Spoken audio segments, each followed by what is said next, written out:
ሰላም ሰላም ጤና ይስጥልኝ እንዴት ናችሁ? ለዚህ ቻናል አዲስ ከሆናችሁ ሰብስክራይብ በማድረግ ቤተሰብ እንድትሆኑ ጋብዛለሁ። ቪዲዮ ላይክ በማድረግ ጀምሩት። እንዲሁም ቪዲዮውን አይታችሁ ስትጨርሱ ደግሞ የእናንተን ሐሳብ አስተያየት ኮሜንት ላይ አስቀምጡልኝ። እንግዲህ ዛሬም በአዲስ ቪዲዮ ተመልሰን መተናል። ዛሬ ደግሞ እንግዲህ ያው ከትላንትናው የቀጠለ ርዕሰ ጉዳይ አለ። ያው ትላንትና እንግዲህ ፈረንጁና ደስታ ሩታ ጋር ሄደው ነበረ። ሁላችንም እንደምናስታውሰው እንግዲህ ሩታ ጋር ሄደው ልጅሽን ሊወስዱብሽ ያሰቡ ነው ያሴሩብሽ ነው ብለዋት ነበር ማለት ነው። እንግዲህ ዛሬም ከዛ የቀጠለ ክፍል እናያለን ማለት ነው። ለማንኛውም ዛሬ የመጣው ደግሞ አብርሃም ነው። አብርሃም እንግዲህ ሩታ ቤት ሊሄድ ነው። የሚሄድበት ትልቁ ምክንያት ያው ተደውሎ ተጠርቶ ነው። እንግዲህ ሩታ ደስታና ፈረንጅ ሆነው እንግዲህ ጠርተውታል ማለት ነው። ያው የጠሩት እንግዲህ በትላንትናው ጉዳይ ዙሪያ አንዳንድ ነገሮችን ለመነጋገር ነው ማለት ነው። እንግዲህ አብርሃምም ሩታ ቤት ከመሄዱ በፊት አንዳንድ ነገሮችን እየነገረን ነበር ማለት ነው። እንግዲህ ሩታ ትላንትና በጣም እንደደነገጠች እና ያው እነ ደስታና ፈረንጁ በነገሯት ነገር እጅግ በጣም ተረብሻ ሙሉ ሌሊት ስታለቅስ ነው ያደረችው የሚል መረጃ እንደደረሰው ነግሮናል ማለት ነው። ስለዚህ እንግዲህ ሄዶ አንዳንድ ነገሮችን ለመነጋገር እንደወሰነም ሲነግረን ነበር ማለት ነው። ለማንኛውም እንግዲህ አብርሃም ሄዷል ማለት ነው። እንግዲህ ሲሄድ ያው ሶስቱም ቤት ውስጥ ነበሩ፣ ሩታ ደስታና ፈረንጁ ማለት ነው። እንግዲህ ትላንትናም እንዳየነው ከሆነ ያው እኛ የተጠራጠርነው እንግዲህ ይሄ የፈረንጁና የደስታ ሴራ ይሆናል ብለን ነው። ምክንያቱም ትላንትና ልጅሽን ሊወስድብሽ አስቧል ያሉት እንግዲህ ዳኒን ነበረ። ዳኒ ከሄርሜላ ጋር ሆነው እንግዲህ እያሴሩብሽ ነው፣ በተለይ ዳኒ ደግሞ እንግዲህ ልጅሽ ሊወስደው ይፈልጋል እያሉ ደጋግመው ሲነግሯት ነበር ማለት ነው።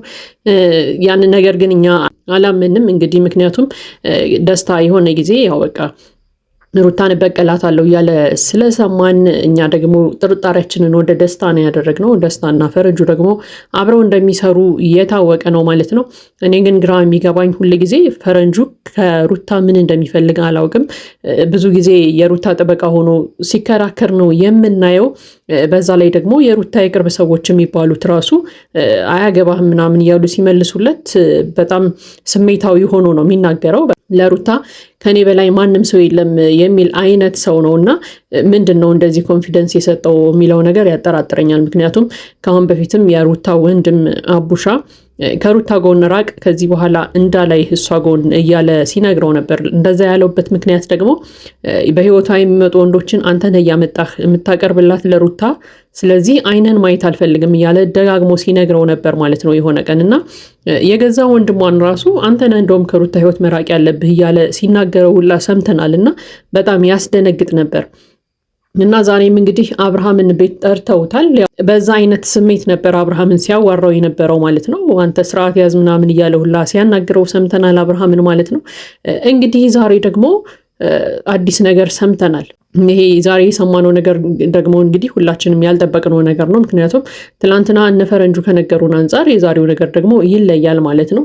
ለማንኛውም ግን ሩታ እንግዲህ አብርሃምን አዋርተዋለች፣ አናግረዋለች። ልጄን የመውሰድ መብት የለህም እያለች ነው ወሬ የጀመረችው ማለት ነው።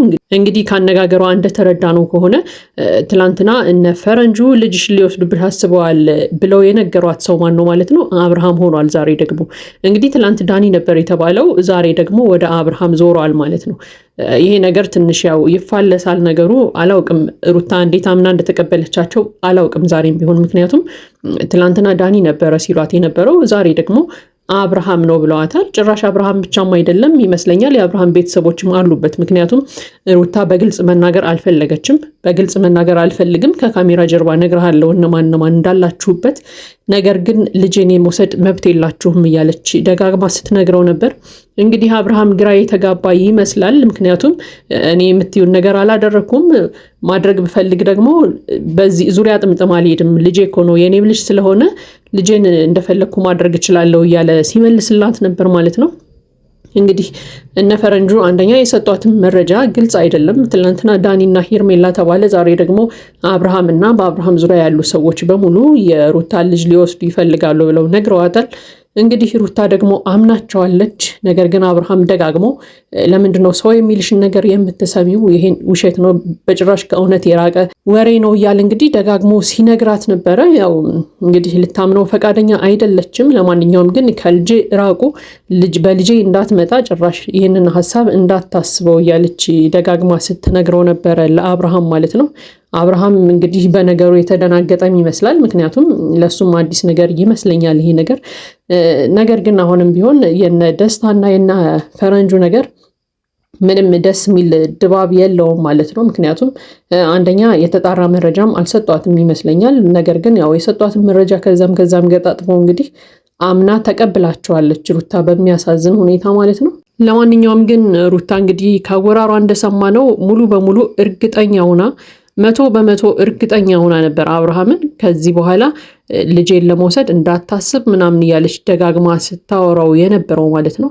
እንግዲህ ምን አይነት መረጃ እንደሰጧት አናውቅም። ምክንያቱም እሷን በግልጽ አላወራችሁም።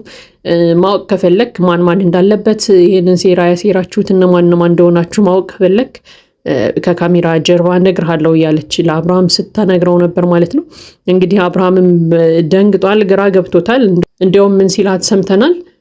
እዚህ ቤት መጥቼ እንዳይሽ ፈልገሽ ከሆነ ይህንን ምክንያት የፈጠርሽው በጣም ነው የምታሳዝኘው። ነገር ግን እኔ በጭራሽ እንደዚህ አይነት ነገር አላስብም። ልጄ እኮ ነው፣ የኔም ልጅ ነው፣ እንዲጎዳ አልፈልግም።